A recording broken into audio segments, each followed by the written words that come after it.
Welcome to Politically Georgia from the Atlanta Journal-Constitution. I'm Greg Bluestein. 3 Supreme Court rulings in one day.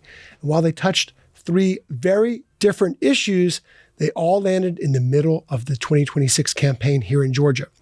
One could change drastically how campaigns raise and spend money. Another shut down, at least for now, President Donald Trump's effort to end birthright citizenship. And a third handed Republicans a fresh opening on one of their most effective culture war issues. If you're running for office in Georgia this fall, all 3 matter. Let's start with the ruling that may end up having the biggest practical impact on campaigns, because it's also the one getting perhaps the least attention. The Supreme Court lifted limits on how much political parties can spend in coordination with candidates. Now that sounds like campaign finance jargon, but it really could reshape how races are fought, especially here in Georgia. For years, federal law limited what are called coordinated campaign expenditures. Political parties could support candidates, but there were caps on how much they could spend working directly alongside them. Republicans have long argued those limits violated the First Amendment because parties and candidates are trying to elect the same people, and the Supreme Court agreed. Justice Brett Kavanaugh, writing for the majority, said political parties should be able to decide how to structure their fundraising and spending, while Justice Elena Kagan, in dissent, warned that removing those limits effectively allows parties to become, in her words, a candidate's checking account. That disagreement isn't just philosophical. It could really change how campaigns operate this fall. Think about Georgia's Senate race. Democratic Senator Jon Ossoff entered the general election campaign with an enormous fundraising edge. Remember, he didn't face a primary challenger. He reported more than $31 million in the bank. That's compared to Republican Mike Collins, the Republican nominee. He had about $1.7 million. Ordinarily, that is a daunting gap. And for Mike Collins, it surely is a challenge. But Republicans have an edge. The Republican National Committee entered June with more than $125 million on hand. The Democratic National Committee had far less cash on hand and was carrying debt. Now, the Republican Party has greater flexibility to spend that money alongside Mike Collins' campaign. There's another wrinkle here that's especially important in a television-friendly state like Georgia. Federal law requires broadcasters to give candidates the lowest advertising rates. Outside groups like super PACs don't get those same discounts. Political parties now have much more room to coordinate directly with campaigns. That means more advertising could be purchased at those lower candidate rates instead of the much higher prices outside groups often pay. Campaign consultants immediately recognize what that means. Republicans don't necessarily have to erase Democrats' fundraising advantage. They simply have another way to maximize the money they already have. And Georgia is exactly the type of battleground state where that could matter. Now let's turn to the second ruling. The Supreme Court rejected President Trump's executive order seeking to end birthright citizenship. Chief Justice John Roberts wrote for the majority, reaffirming a principle that has been settled for really more than a century, since right after the Civil War. With very limited exceptions, if you're born in the U.S., you're an American citizen under the 14th Amendment. Roberts wrote that the amendment promised citizenship to every freeborn person in the country, adding, "We keep that promise today." President Trump immediately criticized the ruling and urged Congress to pursue legislation instead. Politically, though, what stood out in Georgia wasn't the reaction, it was the lack of one. Most top Georgia Republicans had very little to say about that ruling. That's probably not an accident. Birthright citizenship energizes parts of Donald Trump's base, but it's also an issue that has never carried that much broad appeal with suburban swing voters who often decide statewide elections here. So while the White House and national Republicans are likely to continue pressing the issue, many Georgia Republicans appear content to avoid becoming the face of that fight. The third ruling might have had the quickest impact on campaign messaging here in Georgia. The Supreme Court upheld state laws banning transgender female athletes from competing in girls' and women's sports. Republicans have already shown they know how to use this issue politically. It featured prominently in the 2022 campaign for governor and for U.S. Senate, and it surfaced again during this year's Republican primary. And within hours of Tuesday's ruling, campaigns were already incorporating it into their messaging. Mike Collins quickly criticized Jon Ossoff over the issue, while Rick Jackson's campaign reminded voters the Democratic nominee Keisha Lance Bottoms said during a debate back in May she would have vetoed legislation banning transgender girls from girls' sports. Bottoms argued she doesn't support government deciding who can compete in athletics. Republicans hear a very different message. They see an issue that consistently motivates their voters and galvanizes some independent voters while putting Democrats on defense. Whether that ultimately changes votes is an open question, but it almost certainly guarantees this debate won't disappear before November. Put all three of those rulings together, and you can see why Tuesday mattered so much politically. One changes the rules of campaign finance. Another settles, at least for now, a major constitutional battle over citizenship. And a third injects one of the country's most divisive cultural issues directly back into the campaign. It's rare for one Supreme Court decision in one day to reshape a political conversation. Tuesday delivered three. Let's take a quick break here. When we come back, we're going to dive into the tag team ticket, Jon Ossoff and Keisha Lance Bottoms. This is Politically Georgia from the Atlanta Journal-Constitution.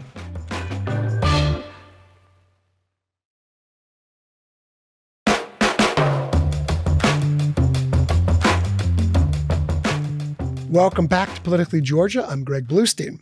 If you've got a question you'd like to ask us here in Politically Georgia, a reminder that you can call our hotline anytime, day or night, and leave a question, and we'll play it back and answer it right here on the Monday Mailbag during our show.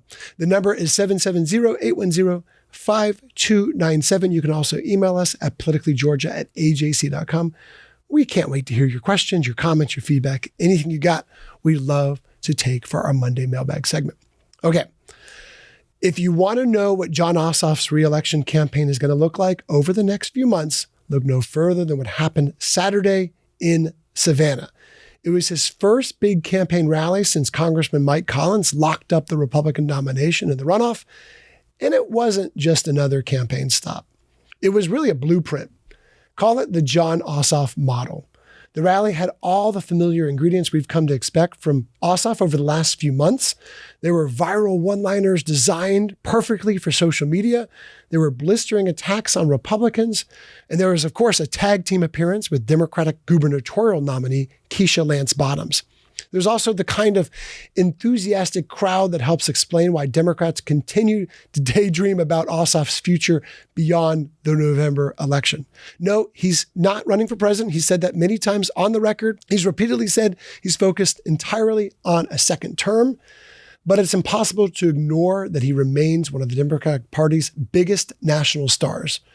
And in Savannah, he showed exactly how he plans to run against Congressman Mike Collins. Not really by talking solely about ideology, but by making the race a referendum on Donald Trump and by making the case that Collins can't be trusted with public office. The centerpiece of his speech was the House Ethics Committee investigation involving Collins and a former top aide.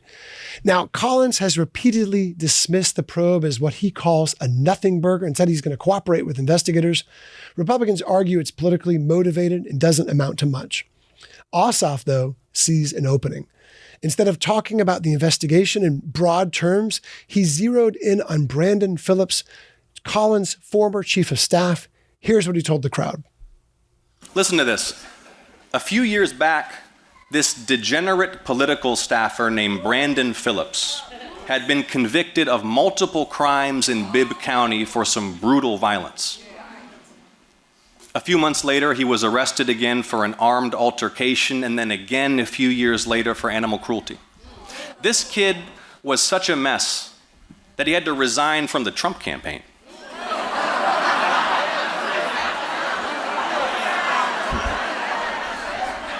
But Congressman Mike Collins saw Brandon and thought he'd make a great chief of staff. So Mike hired Brandon to run his entire congressional office. Fast forward 4 years, and as we speak, both Brandon and Mike are under active federal investigation for illegally funneling federal tax dollars to Brandon's girlfriend. Then last month, Brandon starts mocking a rape victim on Mike's official campaign account. And even then, Mike only fired Brandon after the head of a Republican super PAC threatened to cancel tens of millions of dollars of support from Mike's campaign. That tells you a lot about Jon Ossoff's strategy. He's trying to make this race about character, about judgment, about ethics. It's also a playbook we've seen him use before. Remember, back in 2020, in the 2020 special election, Ossoff relentlessly questioned then Senator David Perdue's stock trades and ethics while highlighting his role as an investigative journalist. This time, the target is Collins and the House investigation. Whether that becomes a defining issue in the campaign remains to be seen. I think Ossoff will definitely try to make it one.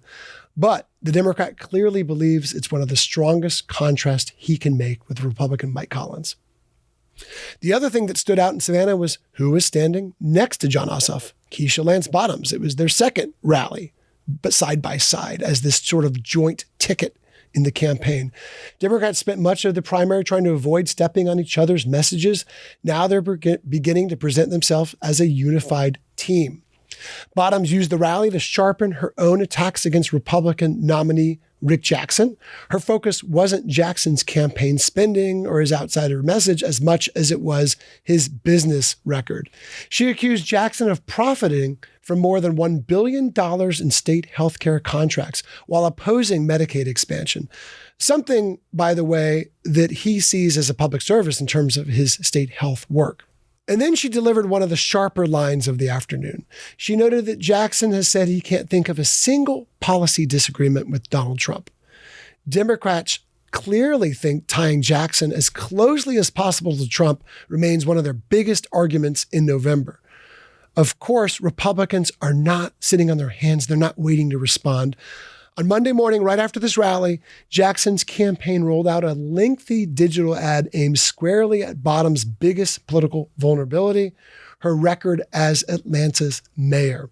Republicans have long believed that's where the race could be won or lost, not necessarily in healthcare, on economic development, but on crime and public safety during Bottoms' single term as Atlanta's leader.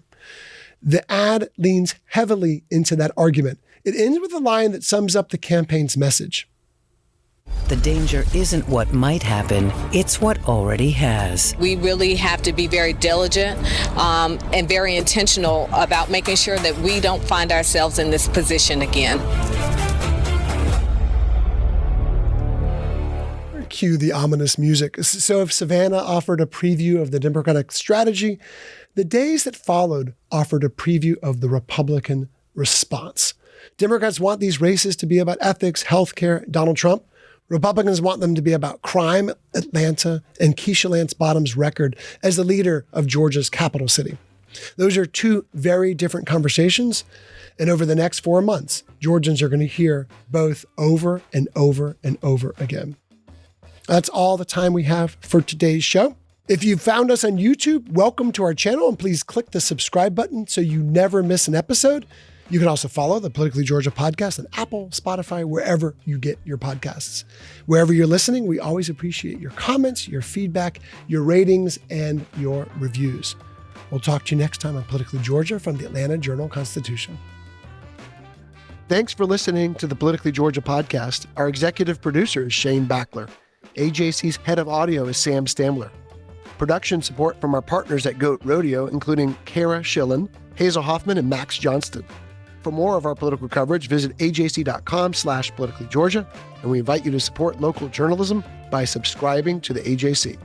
Join us again next time on the Politically Georgia podcast from the Atlanta Journal-Constitution.